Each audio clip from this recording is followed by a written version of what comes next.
Hello, travelers. Welcome to Fulbright Week at Reach the World. For over 20 years, Reach the World has used virtual exchange to inspire youth to become curious, confident, and compassionate global citizens. This week, we are proud to celebrate our long-standing partnership with the Fulbright program. Fulbright travelers work tirelessly to foster mutual understanding between the people of the United States and other nations. Under normal circumstances, Fulbright travelers share their experiences abroad with K-12 students in the US through Reach the World virtual exchanges and school visits. This week, however, we are bringing their stories and the world directly into your homes.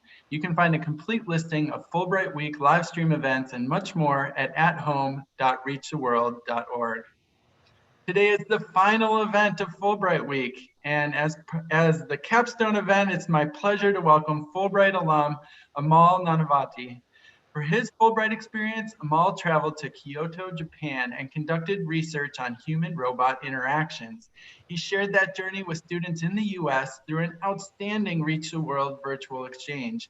And now you can join that journey at any time. Look at the link to Amal's exchange homepage in the YouTube chat bar. We'll be sure to add it, and I hope you go check out his articles and photos there. They're really spectacular. To our live stream audience today, welcome. Please use the YouTube chat bar to let us know you're here and also to share any questions you have for Amal today. We have a great group of students joining us on camera today as well, and we'll get to as many questions as we can once we hear from Amal. But without further delay, Amal, welcome back to Reach the World. Thank you, Tim, for that great introduction, and hi, everyone. As Tim mentioned, my name is Amal, and I spent a year from fall 2018 to spring, summer-ish 2019, doing research and traveling around, doing research and living in Kyoto, Japan, and then traveling around the rest of Japan. So I have a couple of slides here that I'll use to tell my story and share my experiences in Japan, and then we can get to some questions.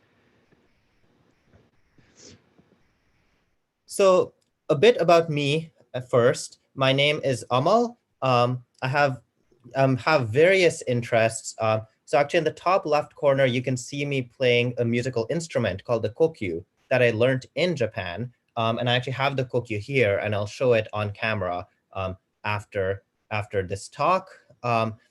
Next, one of my hobbies includes teaching. I really love teaching. That's a picture of me teaching computer science to 8th graders in Pittsburgh, Pennsylvania, where I went to college.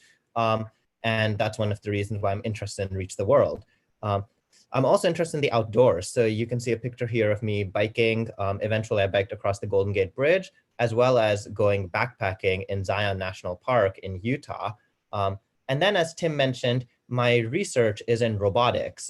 So this is a picture from me at Carnegie Mellon University with some of the robots in our lab. The robot in the back is called Baxter, and the robot in the front, which is the little, what's called a mobile robot, a robot that moves around on 2 wheels, is called Pody. So as I mentioned, I spent a year living in Japan, and that was an absolutely awesome and really unique experience. So first of all, in terms of the room, I lived in a traditional Japanese room, which had a tatami floor, which is that bamboo floor you can see. And in Japan, if you don't know, it's a very small country that's very crowded. So the rooms themselves aren't actually very large. In fact, there wasn't even enough space for a bed in my room. So I had to set a bed out every night and then fold it up and put it in the closet every morning so that I'd have enough space to use my room. The kitchen was in my room. There in the bottom left, you can see a picture of the bed once it's all laid out. And another thing I found totally beautiful about living in Kyoto was just the natural beauty. This is the Kamo River that runs through the middle of Kyoto. And in the back there, you can see some mountains, which I absolutely loved going to mountains to hike. Another thing that there's not a picture of here that was unique about living in Japan was their recycling system. They had many different containers that you could separate your recycling into. Depending on the city, there were anywhere between 3 to, I believe, 7 different containers. You had to put your plastic bottles in a separate container, your metal cans into a separate container, your paper into a separate container. And that was a very unique experience, but also great for me to see as a way to really effectively conserve and reuse resources. So as I mentioned, my research in Japan had to do with technology, with robotics. And one of the really unique things was how many advanced technologies there were in Japan and how present they were in daily life.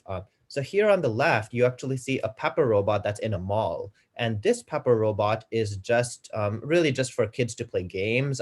Sometimes you can ask it questions about the products in the store.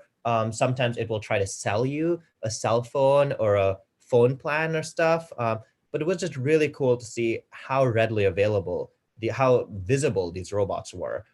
In the middle, you see a picture of a futuristic autonomous self-driving car that was developed in a research lab in Japan. And then on the right, you actually see a robotic band that was developed by a company called Partner Robotics. Another thing that I absolutely loved about my experience in Japan were the shrines and temples. So Japan has 2 main religions, Shintoism and Buddhism. So Shintoism has shrines and Buddhism has temples. So the picture in the middle, and I believe the picture on the top right, are both Shinto shrines. Generally, you know that based on the bright red color. On the other hand, the picture on the bottom left and the bottom right are both from Buddhist temples. And those tend to incorporate more nature and be well decorated in a very peaceful and balanced manner. Here in the top left, you actually see a temple priest who's using calligraphy to write the name of the temple in what's called my stamp book. And I'll show my stamp book and talk a little bit about it after this presentation. Another fascinating facet about my time in Japan was the transportation there. So you all might have heard about the bullet trains in Japan, which were awesome. There's a picture of one of the bullet trains I rode in the middle of the screen, as well as on the top left, that's what the inside of a bullet train looks like, quite a bit like an airplane. However, in addition to bullet trains, Japan just has some awesome public transportation infrastructure. So there are buses within individual cities and across cities. There are buses that you can ride almost anywhere. That in the bottom left, you see one of the buses of Kyoto. Then there are also regional trains, and then faster express trains that can go farther, and then finally bullet trains. In the top left there, you see Shinjuku Station during rush hour. That, I believe, is the busiest train station in the world. And sometimes so many people ride the Tokyo trains that the conductors and station employees have to push people into the train, stuffing them like sardines with a paddle. Finally, in the bottom left, you see a bunch of bikes. Biking is also super common in Japan. Everyone at the university that I saw would bike to different places. Outside every university building, there were hundreds of bikes. These are thousands of bikes, I believe, from a place where if you park your bike illegally, they'll actually take your bike and then you have to pay a fine to the city. And unfortunately, once I got fined and I needed to go and get my bike back. But it was an awesome experience just to see all those bikes there. Fun fact, actually, I had to pay for my fine on a vending machine, which was also really cool. So those are the slides I have. I will now share some different objects from my time in Japan, and then I'd love to hear any questions you have. So as I mentioned, the stamp book, which is called the Goshuincho. So this is something I started from almost day one in Japan. And it's a collection of the calligraphy names of many of the temples I visited. So at every temple, I would go to a priest and ask him to write the name of the temple in this book, along with some of these red stamps that you see that are characteristic of that temple. And this is something that many people in Japan do to keep a log of the temples they visit and apparently there are even some challenges of, how many of the very old or very special temples can you get in a book. On the backside, it just continues. And this was an amazing work of art. And it was also just super cool for me to see all the priests as they were writing the names of the temples live in this book.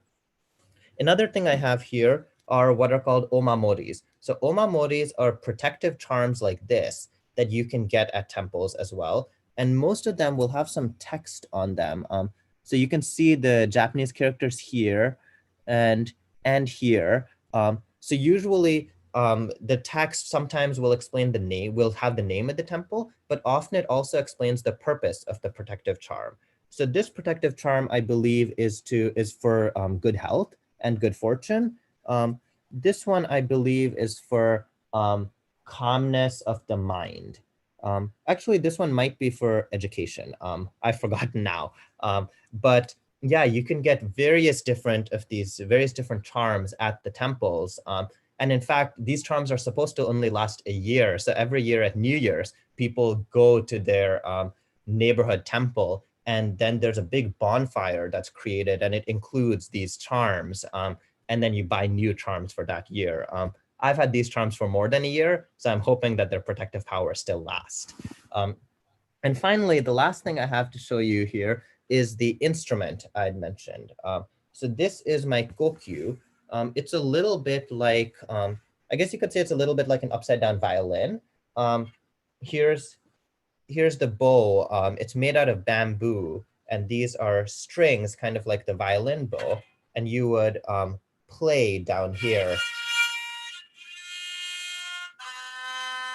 It's a bit off tune right now, but this is the instrument that I learned in Japan. I was going for lessons once every 2 weeks, and it was a really cool way to learn about Japanese music theory, and also just practice, talking in Japanese to my music teacher and learning some of the traditions surrounding teacher-student relationships. Yeah, that's an introduction of my trip to Japan, and I'm happy to answer any questions you might have. Amal, could we take a quick glimpse at your robot that you have? Yeah, so the robot I have here is not the robot I worked with in Japan. It's actually the robot I work with right now during my PhD at the University of Washington. So this robot here is called Curie. It's a robot made by the company Mayfield Robotics. And I use it to investigate questions in human-robot interaction.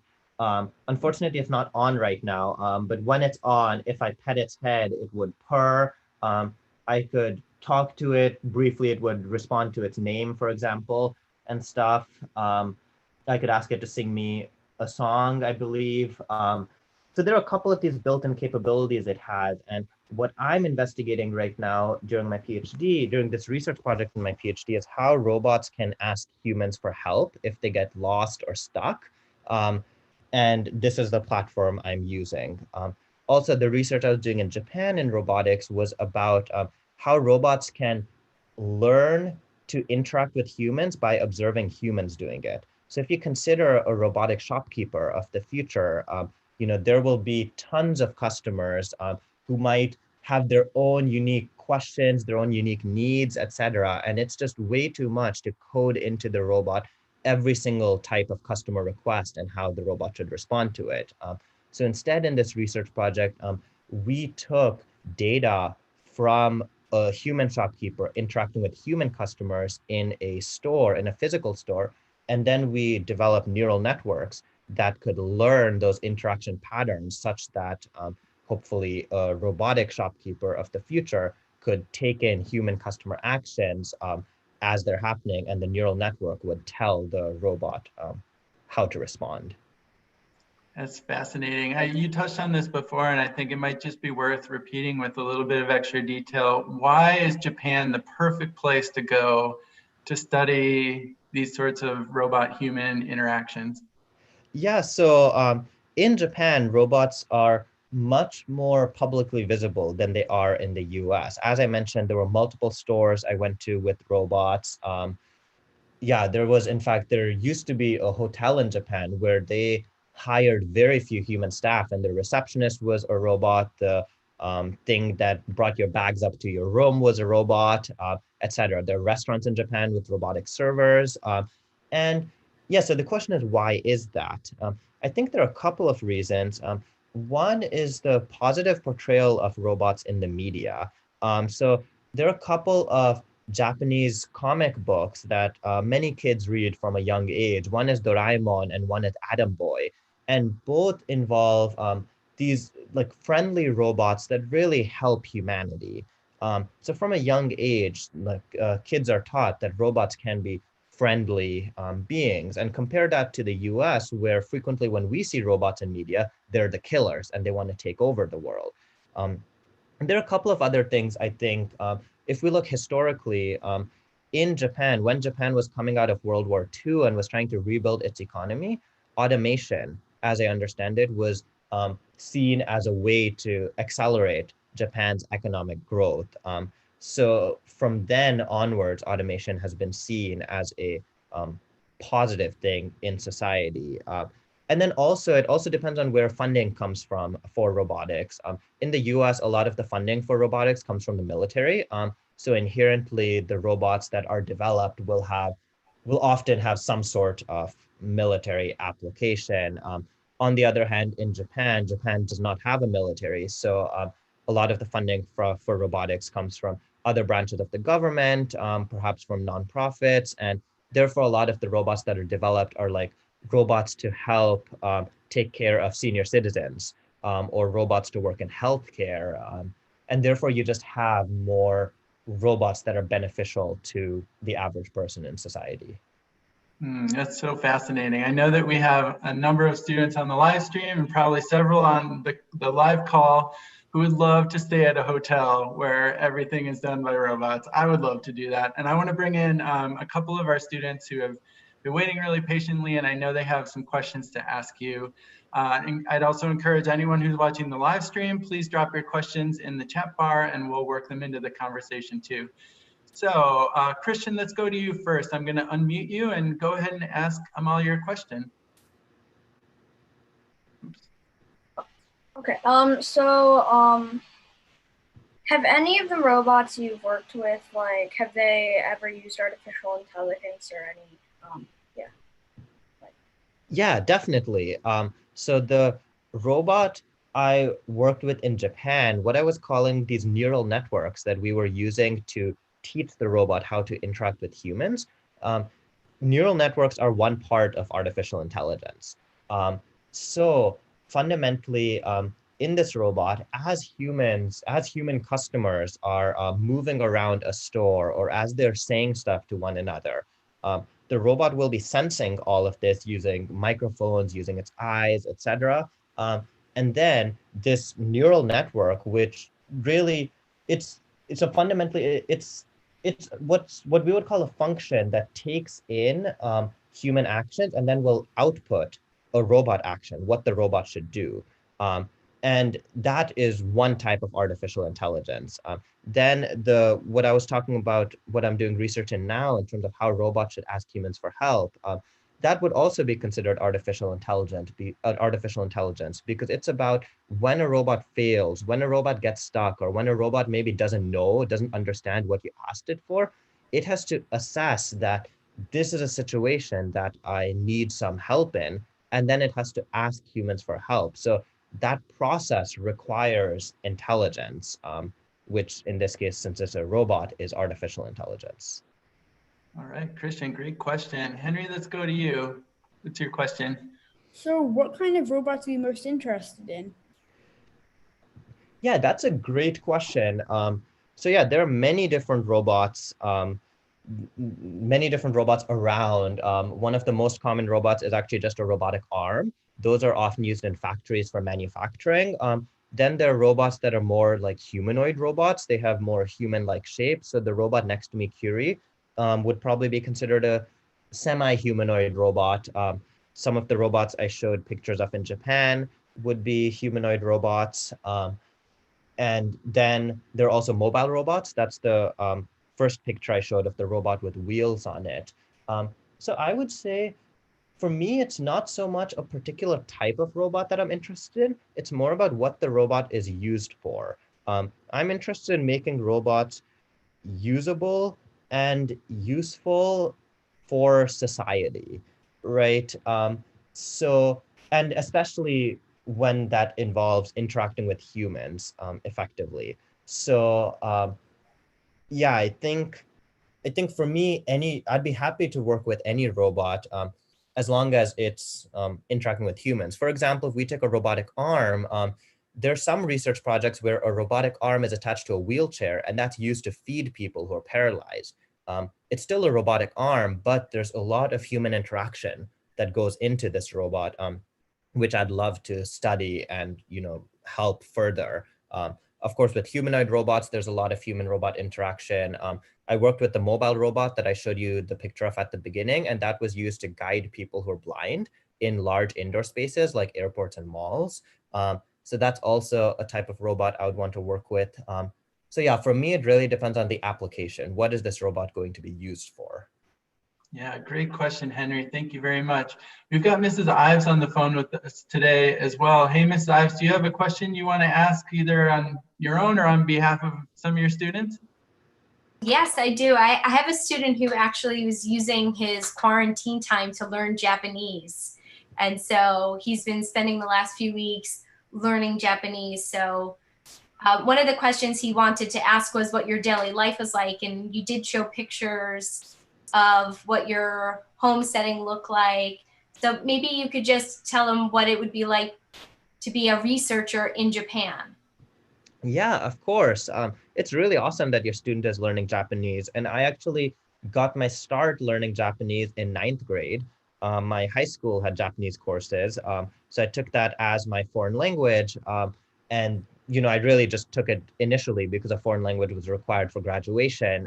But then I started really enjoying it. And I took it for 3 years in high school. And in fact, one summer, I actually participated in a cultural immersion program in Japan.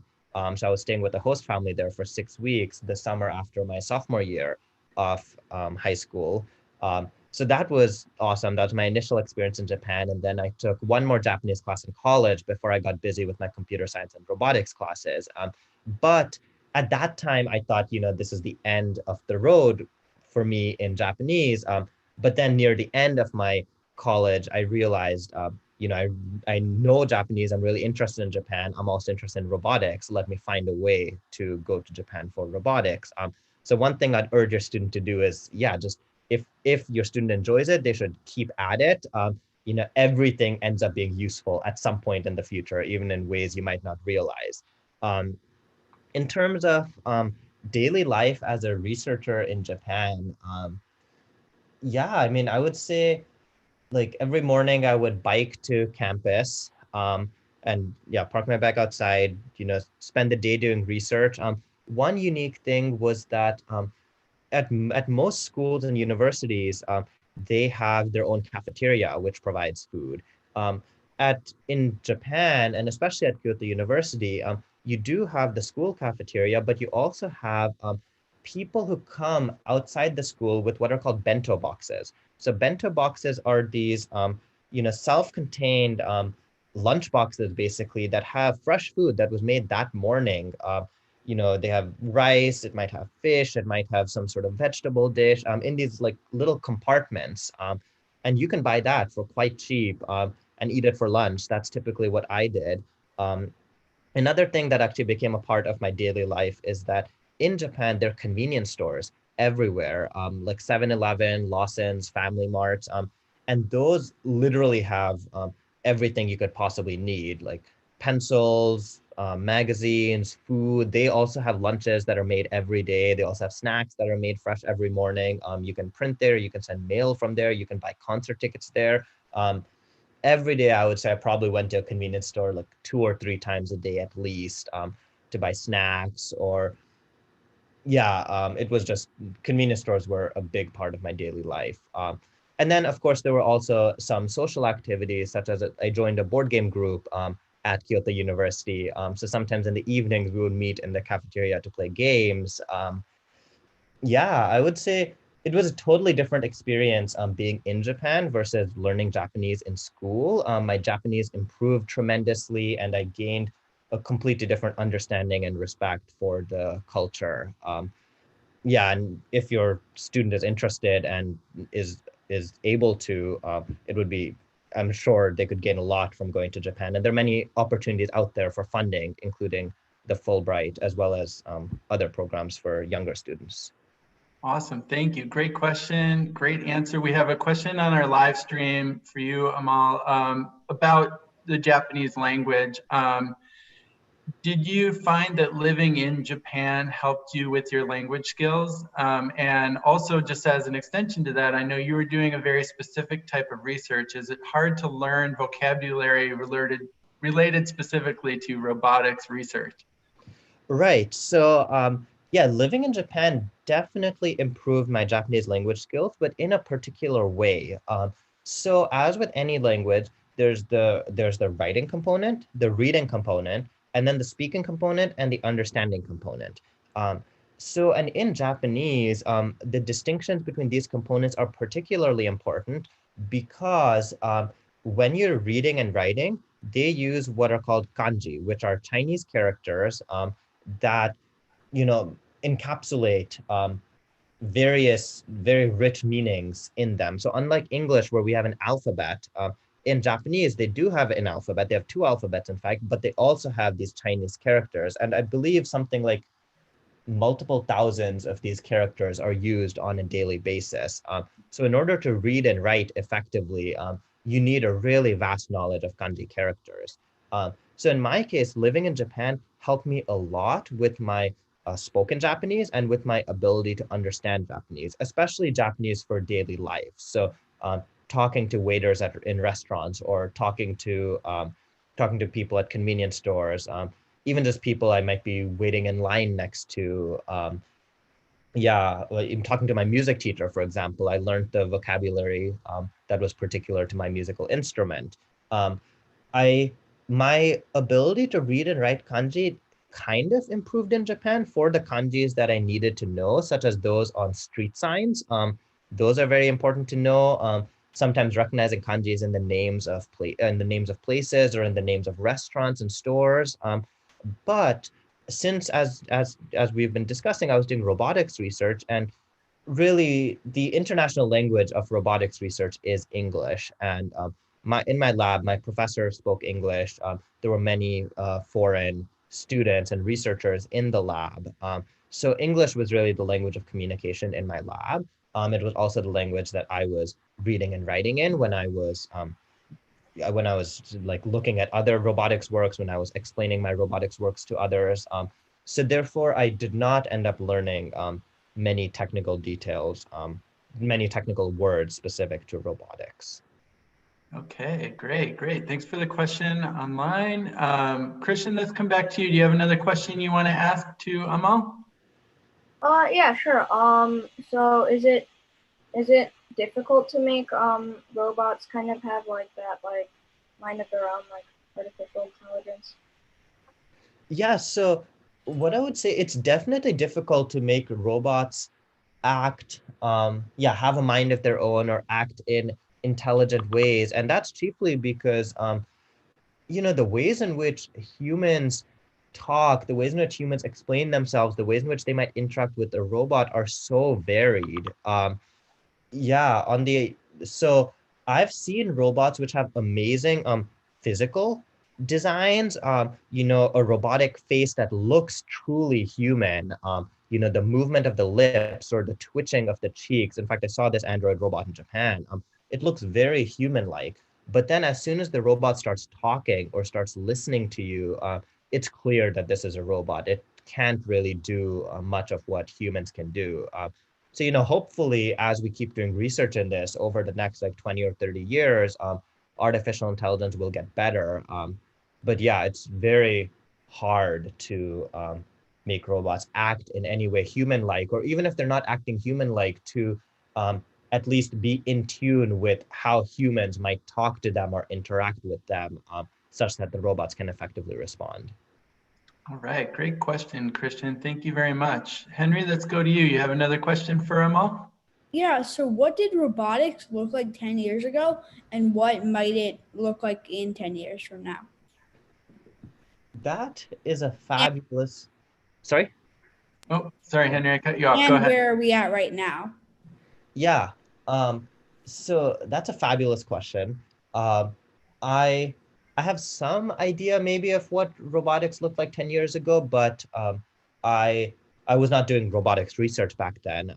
So I'm not as familiar with it as I am with robots now.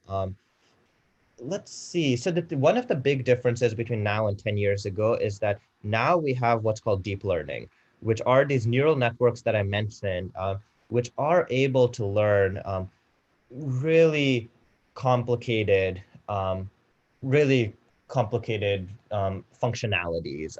So for example, take image recognition. A robot today could see a human face and could recognize that this is a face, right? And that's useful because then robots could maintain eye contact with you. Robots could recognize when there are people around and talk to people. That's something that would not have been very effective 10 years ago. Same with object recognition.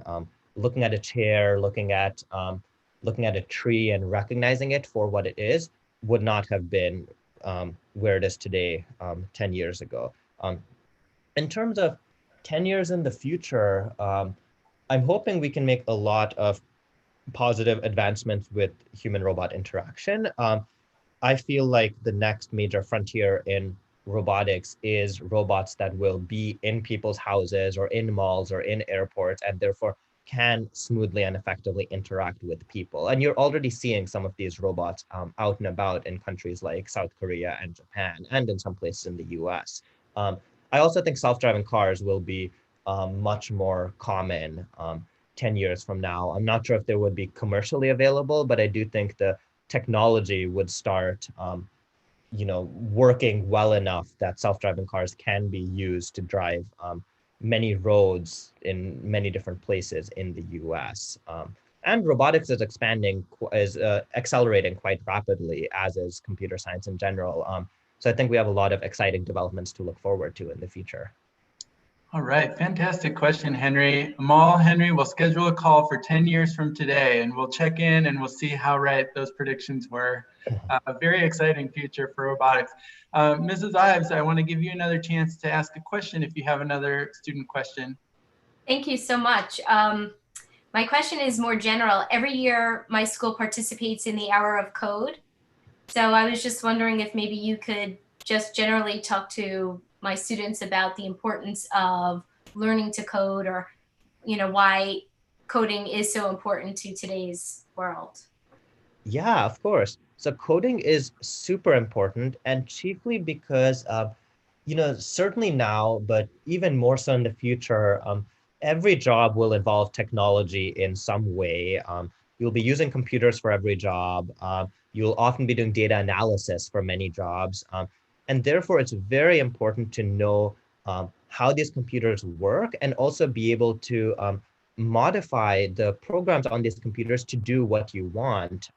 This is especially important, for example, if you take data analysis. So in healthcare, you'll be analyzing, how people in particular regions, what types of diseases they get, and then you can make conclusions from that about, what's a factor, what's a risk factor for a particular disease. In terms of the social sciences, if people are interested in analyzing human activity, so much of human activity now is going on online.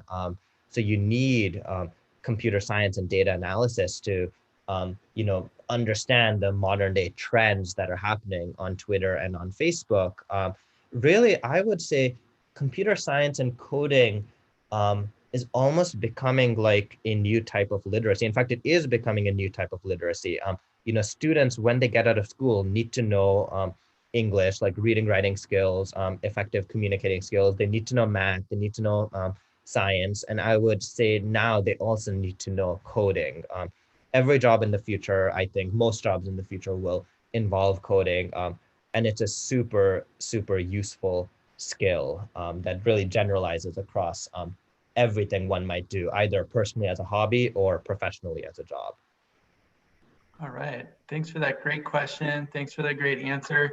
Amal, we had a question from Lydia on the live stream who's curious about what it was like to work with Japanese people specifically. I know your lab was sort of a mix of international researchers, but what were your experiences working with Japanese people in Japan? And do you know of any organizations that kids in the US who want to have more exposure to Japanese people could get involved in or research?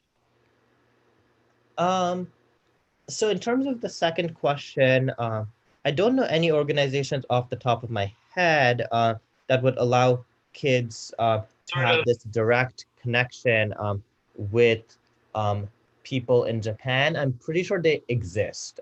I've heard of these organizations that, allow people to have virtual pen pals or yeah, stuff like that. I just don't know the names off the top of my head. If you're interested in interacting with a someone who has been to Japan, Reach the World is a great option. And in terms of what it was like working with and interacting with Japanese people, it was so yeah, of course, it was like any other interactions with people, but there are unique cultural traits in Japan. So one of those unique cultural traits was actually that on public transportation, you aren't supposed to talk broadly. You're supposed to be very quiet, and that's because talking could be kind of disruptive to other people. So it was very unique for me to sit on a bus or sit on a subway and no one was talking on their phone. People were really not talking to others next to them. And that was a very different experience, and it took some getting used to. um, what else in terms of interacting with people from Japan? I mean, some of the challenges definitely came down to language. Yeah, just being able to effectively explain ourselves. I had limited Japanese, but I could usually find other ways to explain. I could find other Japanese words to explain what I was trying to say. The people I was talking to typically knew a few words in English, so we could communicate our ideas effectively. There are other cultural elements like Japan tends to be a country where people tend to work very long hours, and there's a strict hierarchy in the workplace. Oftentimes people are not supposed to leave their work until after their boss leaves. So if your boss is staying at work until 10 p.m., then you are as well. Fortunately, that wasn't the case in my lab. I think it's because, as I mentioned, there were a lot of international influences in my lab, but that is certainly an aspect about working with people in Japan. Yeah, in general, yeah, interacting with people from any culture, there will be cultural differences there. And I'm sure I could come up with more if I thought about it, but those are the ones on the top of my head. All right, great. Thank you. Very interesting, Lydia. Thank you so much for your question.